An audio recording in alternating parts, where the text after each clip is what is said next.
Hashtag Umbrella Gang. I, Hellgear, am back with the Rikka deck profile for post Brothers of Legend. I would have had this up for Lightning Overdrive when I was waiting for that last bit of card support. So, after I got it, and time passed, got to test this deck and even add a little bit of that water deck advent that I was talking about with the Penguin deck profile to this. And testing has come out pretty well. The hashtag Umbrella Gang still doing its thing. Like, sub, and bell as always. And let me know what you think of this build in the comments section below. So as always, let us count the cards.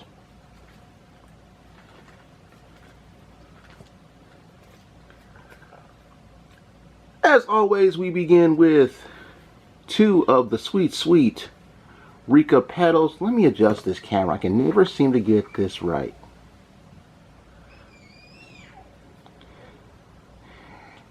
Yes. And don't mind the shrills. Not everybody has control over their voice at 13, 14 months. And he's a happy little guy.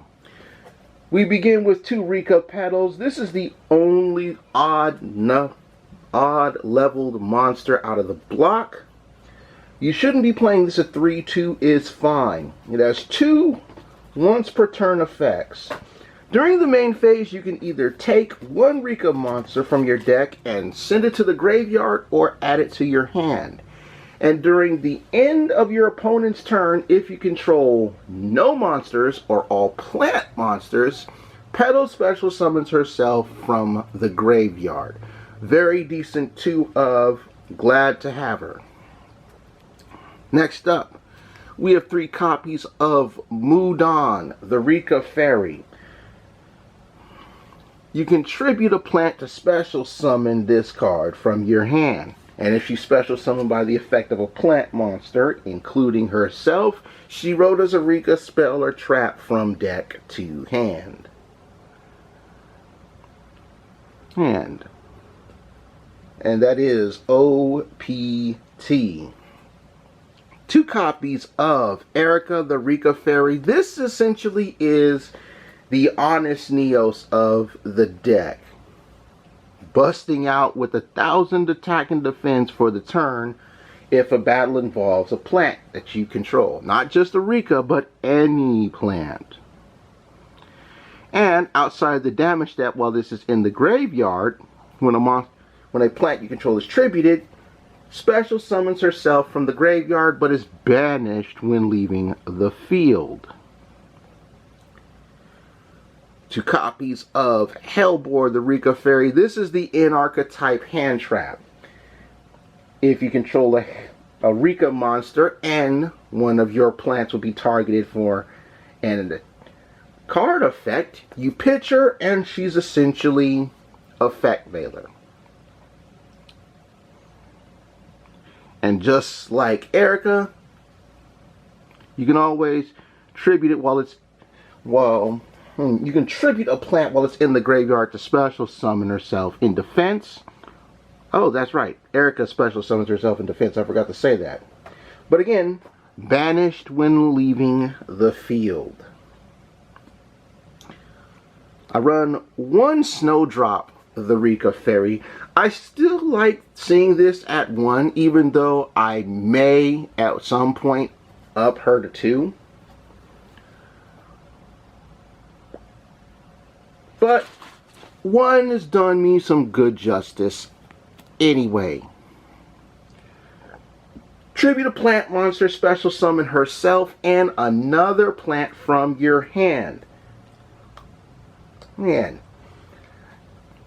Now, the next effect is really interesting because she can target one of your monsters on the field, one of your wonderful plant waifus, and every monster on your field becomes a targeted monster's level for the turn. But you're locked into special summoning plants. Being locked into special summoning plants is no big deal. She can target herself and turn everybody into level 8. Which is really good for the rank 8 plays. I run 2 copies of Ooh, Jesus. Sticky sleeves. 2 copies of Primula the Rikka Fairy and 1 Cyclamen the Rikka Fairy. These level 4 Rikkas are mainly going to manipulate levels like Snowdrop.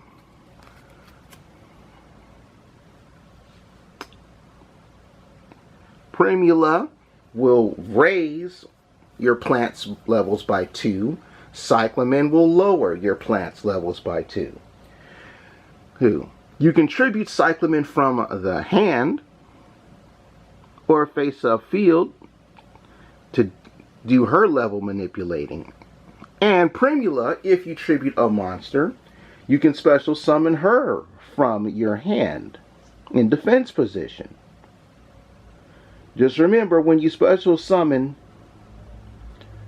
with Cyclamen, because it was sent there this turn, banish when leaving the field. 3 copies of Evil Thorn. Thank you, Ghost from the Past, for reprinting Evil Thorn. I needed the 3rd copy. You contribute 1, deal 300 burn damage, and after you deal the 300 burn damage, you special summon the other 2 in attack position with their effects negated. So you have to do the burn first, and then after you burn, it tributes itself to search. So you're going to deal that time burn damage first. And if your opponent ashes them, excuse me while I take a sip of this Big Red here, at least you'll have a little bit of LP advantage. Another plant that tributes itself in your deck is Lone Fire Blossom. Yep, we all know how Lone Fire Blossom works. You just tribute it and bring out another plant. So this is a good deck thinner. I run 1 Aromaseraphy Angelica, 1 Aromage Laurel, and of course Mr. Spore.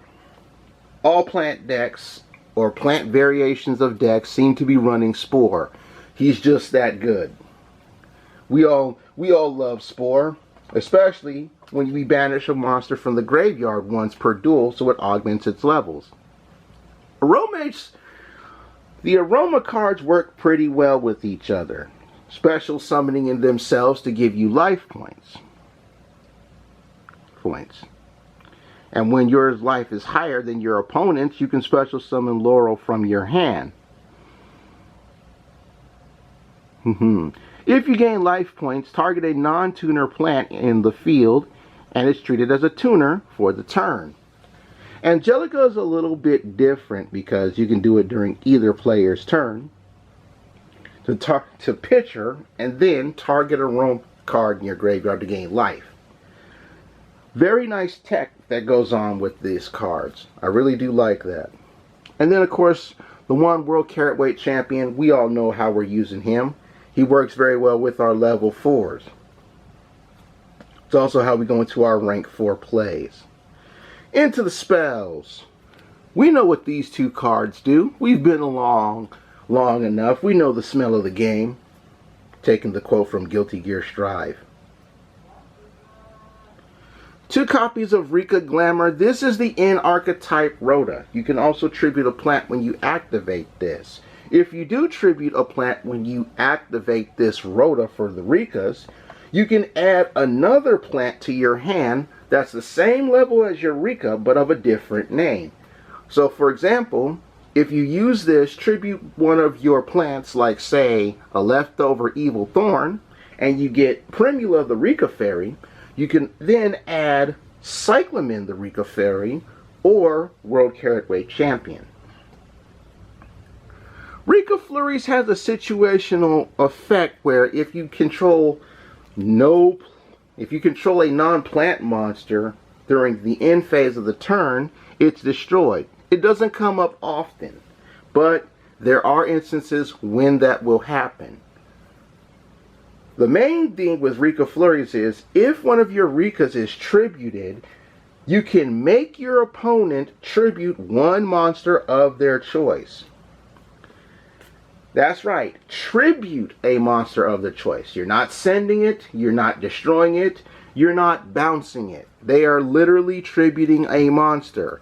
So, if you tribute one of your monsters, and you can survive a problematic threat, which might be the only monster they have to tribute it. 2 Cosmic Cyclone to hit the back row at the cost of a rack. We all know how good that is. Water Hazard is still a great card for any water-based deck. Once per turn, if you control no monster, special summon a level 4 or lower water monster from your hand. That sweet enabler once per turn will always be a welcome piece in water decks. Except for one specific water deck. We have a lot of 1-for-1 targets in this deck. Petal, Evil Thorn, the Aroma, Spore. Take your pick. 2 copies of Moray of Greed. You'll switch this for Pot. Your pot of choice when your money's not so tight. You will go through this deck a lot, so Pot of Avarice can get you your resources back. Trap game. I run 2 Rikka sheets. Target a face-up monster your opponent controls. You'll steal it. You can also tribute a plant you control when you activate this card. If you did, yeah, that allows you to steal. But remember, when you steal a monster with this card,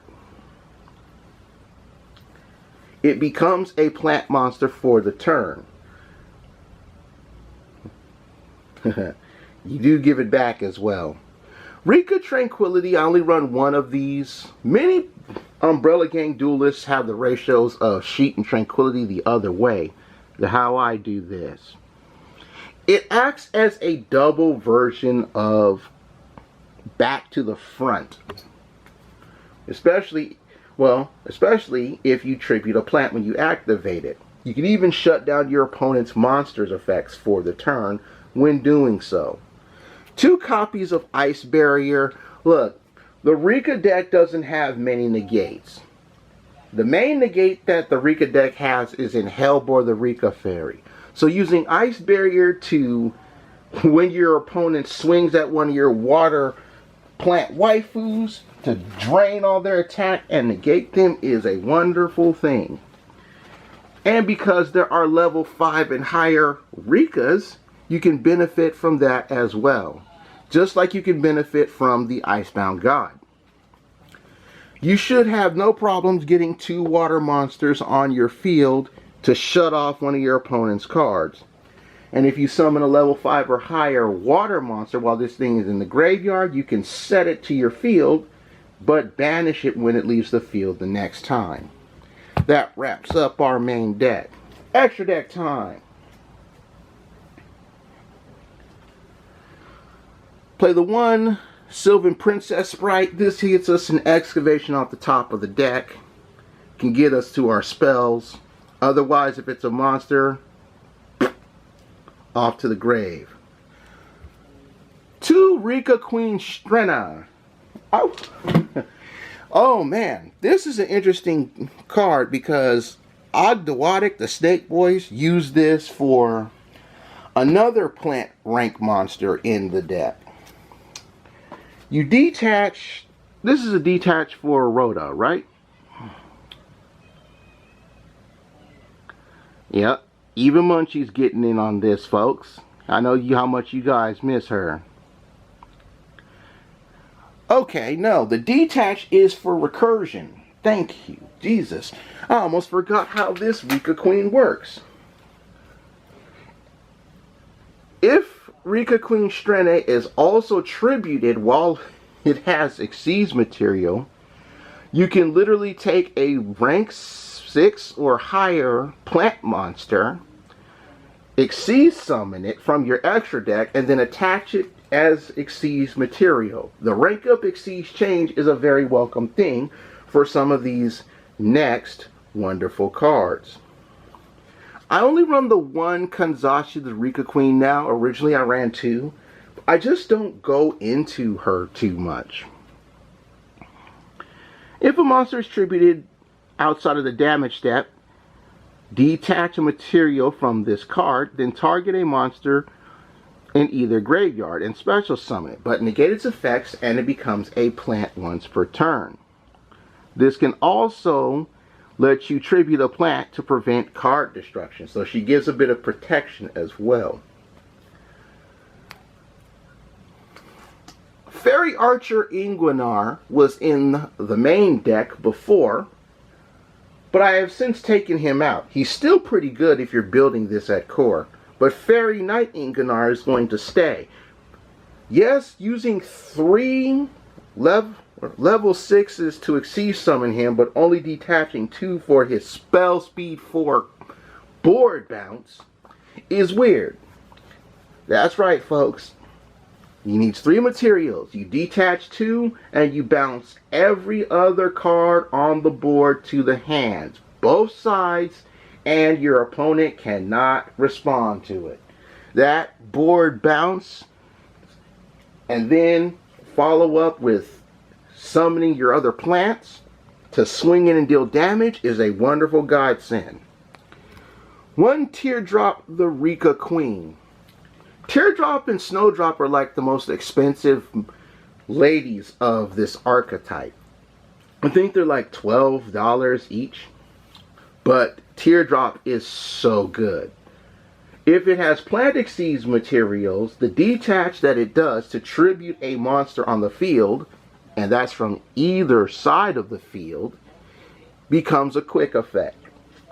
And for every monster that is tributed, she gains 200 attack for the turn.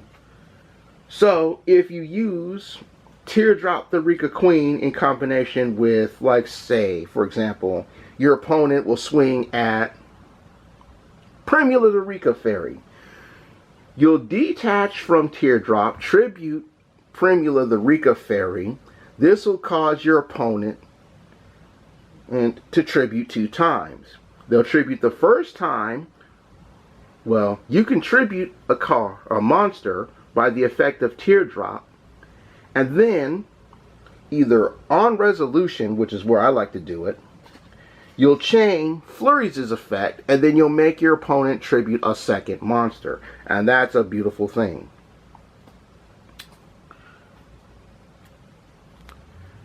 Because stealing monsters is the name of the game, Galaxy Eye Cypher Dragon does that on detach. And the reason why they're not getting it back is because the stolen monster becomes Cypher Dragon, and you'll just overlay Cypher Blade on top of it. I'm sorry, you were getting something back? I don't think so. Sacred Tree Beast Hyperiton is one of those main ones that you rank up Exceeds Change into when you use Rikka Queen Strene. Another good negate for this deck. 1 Perialis, the Empress of Blossoms. I was looking for this card. Thank you, Plant Combo, for telling me about this sweet level 7 synchro.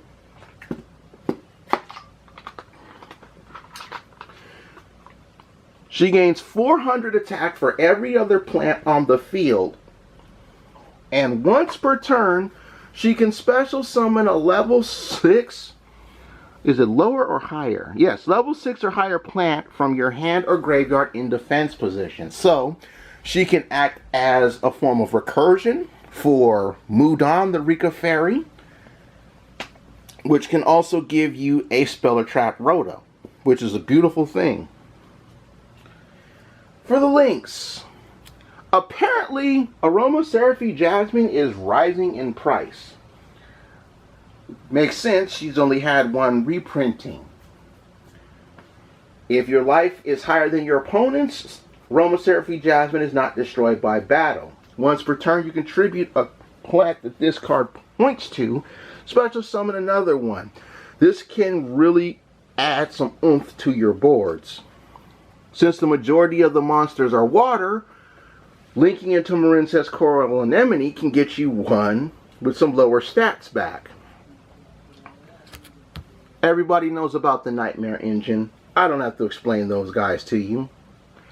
And of course, one Bengal insert, the Resurgent. This is a little bounce at the cost of 2,500 life points. And you can banish link monsters in your graveyard whose combined link ratings equal 4 to bring the Resurgent Link 4 plant back to your board. Water deck waifus still putting it down, even with the wonderful water trap support from Brothers of Legend. Thank you guys so much for watching. More deck profiles are on the way. But for now, I take my cards to the box because I'm done. Bye-bye, everybody. Bye-bye.